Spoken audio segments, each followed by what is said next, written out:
إن الحمد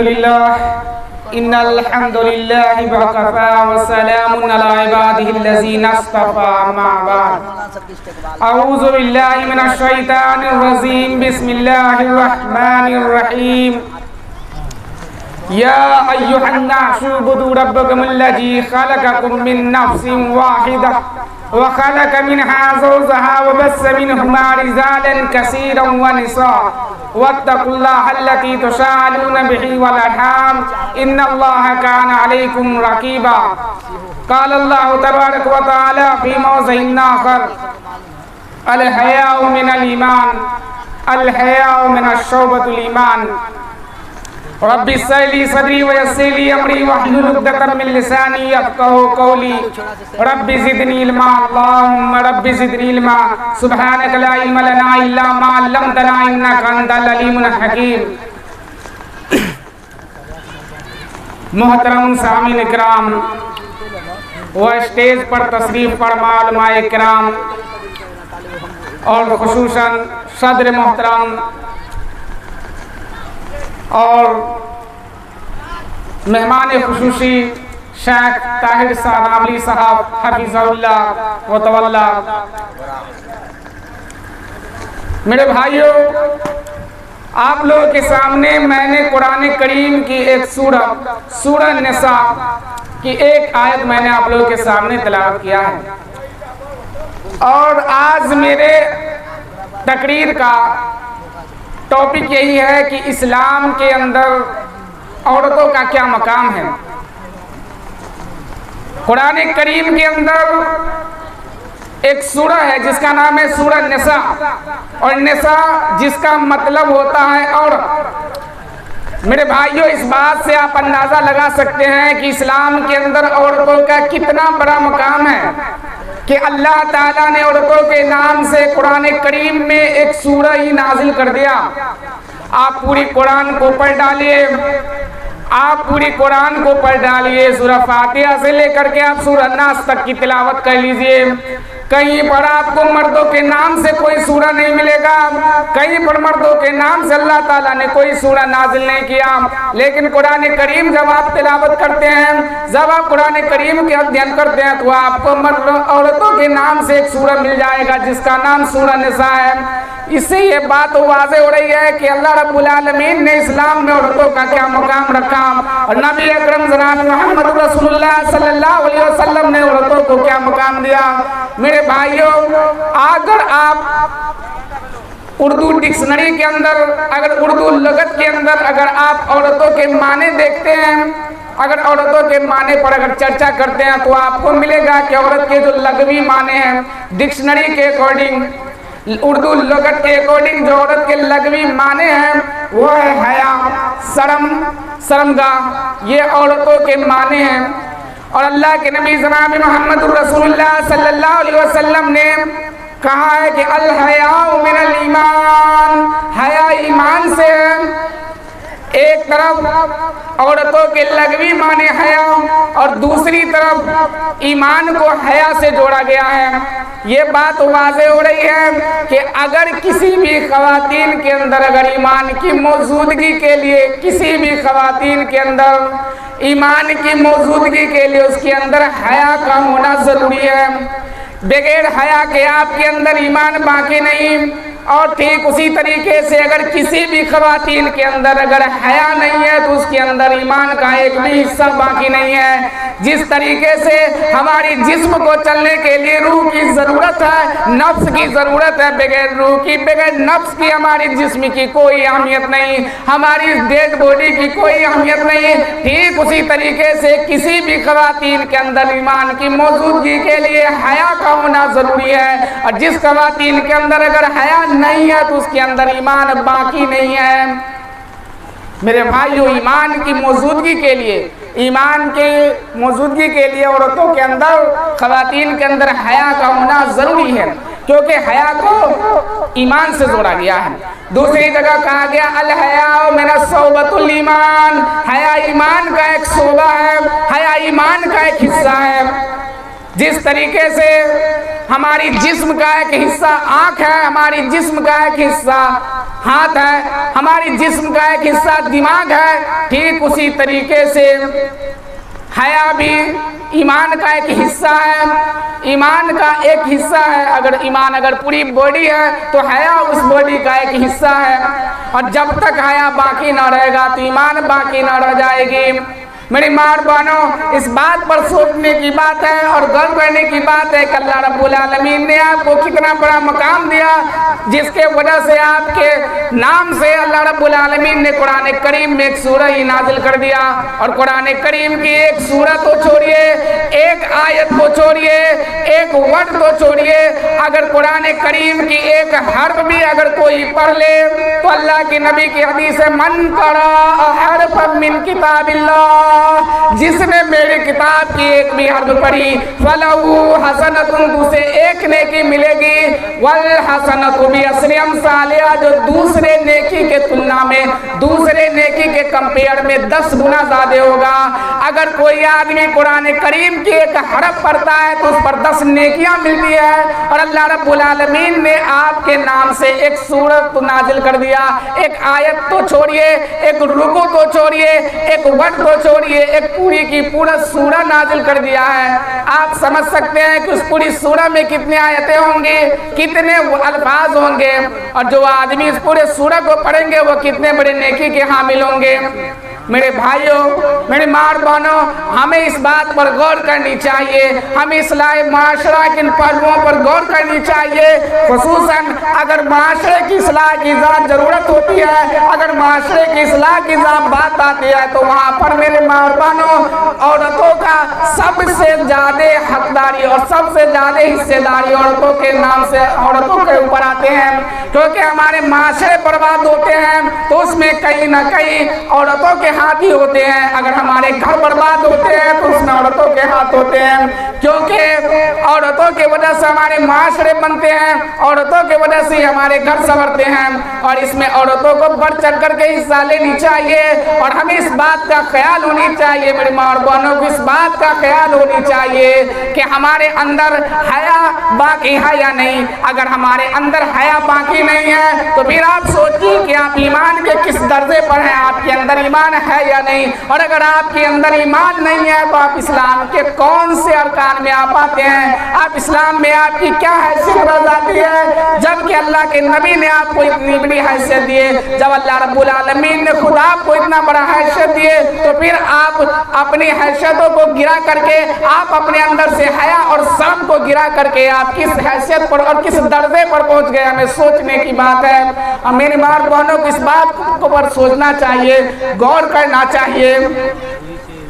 मेरी माँ बहनों, अगर आप अपने अंदर इस्लाह चाहते हैं, अगर आप अपने अंदर ईमान की मौजूदगी चाहते हैं तो आप अपने अंदर हया बाकी रख लीजिए, हया को बचा करके रख लीजिए, अपने आप की इज्जत व आबरू की हिफाजत कर लीजिए, क्योंकि अल्लाह के नबी ने आपको बहुत ही बड़े से बड़े मकाम दिए हैं।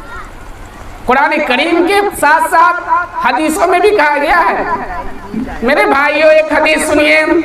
अल्लाह के नबी जनाब मोहम्मद रसूलुल्लाह सल्लल्लाहु अलैहि वसल्लम ने औरतों को सबसे बड़ा और सबसे कीमती दौलत का लक़ब दिया है, और सबसे बड़ा सबसे कीमती दौलत कहा है। लेकिन कौन औरत? आइए वो हदीस सुन लीजिए। अद्दुनिया कुल्लुहा मताउ व खैरु मताइद दुनिया अल मर्रातु सालिहा। अल्लाह के नबी ने कहा अद्दुनिया कुल्लुहा मताउन, कि ये जो दुनिया आप देख रहे हैं, ये सारी की सारी दुनिया में जो चीजें आपको नजर आ रही है उस सारी चीजों को अल्लाह के नबी ने दौलतों में शुमार किया। आपके पास घर है वो भी एक दौलत है, आपके पास गाड़ी है वो भी एक दौलत है, और आपके पास अगर कोई चीज है तो वो भी आपके पास दौलतों में शुमार किया गया। कहा अद्दुनिया कुल्लुहा मताउन, के दुनिया की हर चीज मता है, दौलत है, वो खैर मताइद दुनिया, लेकिन दुनिया की सबसे बेहतर मता, लेकिन दुनिया की सबसे बेहतर दौलत और सबसे कीमती दौलत अगर कोई है तो अल-मर्अतु सालिहा, वो नेक औरत है, वो नेक खातून है, जो दुनिया की सबसे बेहतरीन दौलत है। जो सबसे कीमती दौलत है। मेरी माँ और बहनों, ये मेरी बात नहीं, ये नबी अकरम जनाब मोहम्मद रसूलुल्लाह सल्लल्लाहु अलैहि वसल्लम की हदीस है। और ऐसी जुमला अल्लाह के नबी ने किसी मर्द के लिए नहीं कहा, और इस तरीके की बात अल्लाह रब्बुल आलमीन ने भी अपने कुरान में नहीं कहा, और नहीं तो मर्दों के नाम से कुरान में कोई सूरह नाजिल किया। मेरी माँ और बहनों, आपको जगह जगह पर जन्नतों की बशारत और जगह जगह पर कीमती दौलतों से के वर्ड से आप लोगों को मुखातिब किया गया है। मेरी माँ और बहनों, एक और हदीस सुनिए। अल्लाह के नबी जनाब मोहम्मद रसूलुल्लाह सल्लल्लाहु अलैहि वसल्लम की एक हदीस है, अल मर्रतु इज़ा सल्लत खम्सहा व सामत सहरहा व अहसनत फर्जहा व अतात बल्लहा तदखुलु मिन अबवाबिल जन्नति शाब। आहा, कितनी बड़ी बात अल्लाह के नबी ने इस हदीस में कहा है, जो शायद किसी मर्दों के लिए ये बातें ना कहा गया हो। मेरी माँ और बहनों सुनिए, क्या आप चाहते हैं कि जन्नत के जिस दरवाजे से आपकी मर्जी हो आप दाखिल हो सकें? आपके लिए जन्नत के सातों दरवाजे की चाबी आपके हाथ में दे दिया जाए, आपके लिए जन्नत के सातों दरवाजे खोल दिया जाए। क्या आप ये चाहते हैं? अगर आप ये चाहते हैं तो ज्यादा कुछ नहीं, सिर्फ आप 4 कामों को पाबंदी के साथ अंजाम दे दीजिए। जो 4 कामों का जिक्र अल्लाह के नबी ने इस हदीस में कहा कि अगर कोई औरत दिन रात में 5 वक्त की नमाज पाबंदी से पढ़े, माह रमजान के रोजे को रखे, दिन रात में 5 वक्त की नमाज पाबंदी से पढ़े, माह रमजान की रोजे को रखे, अपनी इज्जत व आबरू की हिफाजत करे और सोवर की फरमा बरदारी करे। ये 4 काम आप पाबंदी के साथ कर लीजिए। अल्लाह के नबी ने आपको जन्नत की बशारत दिया है, और अल्लाह के नबी ने कहा है कि इन औरतों को जन्नत के 7 दरवाजे के चाबी उनके हाथ में दे दिए जाएंगे। वो जिस दरवाजे से चाहे दाखिल हो जाए, वो जिस दरवाजे से चाहे एंट्री कर ले। ये 4 काम, कौन सा 4 काम? कि 5 वक्त की नमाज आप पाबंदी से पढ़िए, माह रमजान के रोजे को रखिए, अपनी सोवर की फरमा बरदारी कीजिए और अपनी इज्जत व आबरू की हिफाजत कीजिए। ये 4 काम आप पाबंदी के साथ कर लीजिए, आपको जन्नत नसीब होगा। मेरी माँ और बहनों, इस तरीके की ऑफर अल्लाह के नबी ने सिर्फ औरतों को दिया है। इस तरीके के ऑफर किसी मर्द को नसीब नहीं है। इस तरीके की ऑफर सिर्फ अल्लाह के नबी ने औरतों को दिया है।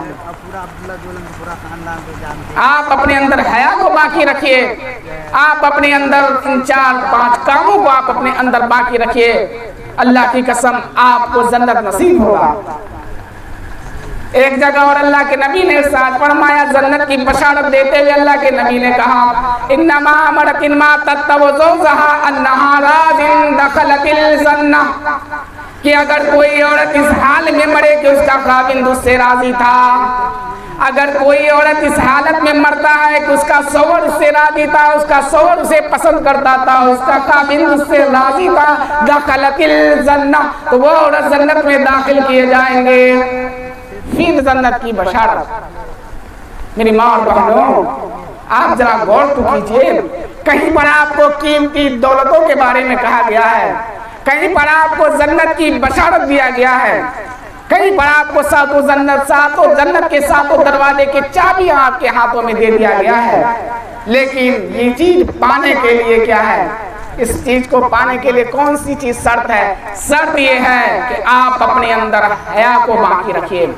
अगर आपके अंदर हया बाकी रहेगा तो आपके अंदर ईमान बाकी रहेगी, और जब आपके अंदर ईमान बाकी रहेगी तो अल्लाह रब्बुल आलमीन आपके हर नेक इबादत को कबूल फरमाएंगे। मेरी माँ और बहनों, इस्लाही माशरा के इस काम में आप लोगों को बढ़ चढ़ करके हिस्सा लेनी है। आप माशरे की इस्लाह कैसे करेंगे? आप माशरे की इस्लाह आप अपने घर से करेंगे। आप अपने घर के बच्चों को अच्छी तालीम दीजिए, आप अपने घर के बच्चों को अच्छी तरीके से परवरिश कीजिए। मेरी माँ और बहनों, अगर आप अपने बच्चों को अच्छी तरीके से परवरिश करते हैं तो वही बच्चा आगे चल करके माशरे की इस्लाह करेंगे। اور اس طریقے سے ہمارے معاشرے کا اصلاح ہوگا۔ میری ماں اور بہنوں، ایک بات کہہ کر کے میں آپ لوگوں کے سامنے سے رخصت ہو رہا ہوں۔ ہم لوگوں کے دیش میں ایک بہت ہی بڑی یونیورسٹی ہے جسے سینٹرل یونیورسٹی کا درجہ ملا ہوا ہے، جسے سینٹرل یونیورسٹی کا درجہ ملا ہے علی گڑھ مسلم یونیورسٹی، جس کے چلانے والا، جس کے قائم کرنے والا تھے سر سید احمد خان۔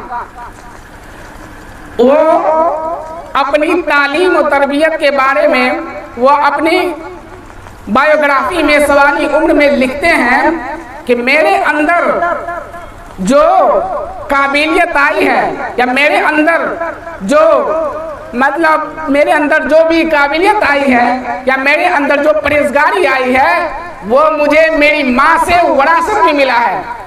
میری ماں اور بہنوں، کہنے کا کیا مطلب تھا؟ سر سید احمد خان کہتے ہیں کہ یہ جو ہمارے اندر جو بھی سوجھ بوجھ اور جو بھی قابلیت، جو بھی انٹیلیجنسی، جو بھی چیز ہمارے اندر آیا ہے، جس کے وجہ سے میں آج بڑے سے بڑے ادارہ قائم کیا، علی گڑھ مسلم یونیورسٹی قائم کیا، یہ سوجھ بوجھ جو ہمارے اندر آیا ہے وہ میری ماں سے وراثت میں ملا ہوا ہے، اور میری ماں نے اس طریقے سے مجھے پرورش کیا اور اس طریقے سے پرورش کی جس کے بدولت آج میں یہ بن سکا ہوں اور آج میں یہ پھل پھلا سکا ہوں۔ میری ماں اور بہنوں، آپ بھی اپنے بچوں کو اچھی تربیت دیجیے، اچھی طریقے سے پرورش کیجیے، انشاءاللہ وہ بچہ بھی کبھی علی گڑھ مسلم یونیورسٹی جیسے ادارہ قائم کریں گے، وہ بچہ بھی کبھی اصلاح معاشرہ کے حقدار ہوں گے، وہ بچہ بھی کبھی معاشرہ کی اصلاح میں بڑھ چڑھ کر کے حصہ لیں گے۔ میری ماں اور بہنوں، آپ اپنی حیثیت کو سمجھیے، آپ اپنی بلندیوں کو سمجھیے کہ اللہ رب العالمین نے آپ کو کیا بلندی دیا، نبی اکرم نے آپ کو کیا بلندی دیے ہیں، ان بلندیوں کو، ان مقام کو سمجھیے، اور اللہ کے واسطے اپنے اندر حیا کو باقی رکھیے۔ اگر آپ کے اندر حیا ہے تو آپ کے اندر ایمان ہے، الحیاء من الایمان۔ آخری میں ہم یہی دعا کرتے ہیں کہ اللہ رب العالمین ہم سبھی کے ماں اور بہنوں کو عزت و آبرو کے ساتھ، حفاظت کے ساتھ، زندگی حفاظت کے ساتھ نیک عمل پر قائم رکھے، اور جب خاتمہ ہو تو نیک عمل کے ساتھ اور اسلام پر خاتمہ ہو۔ خاتمہ وما علینا الا البلاغ۔ السلام علیکم ورحمۃ اللہ وبرکاتہ۔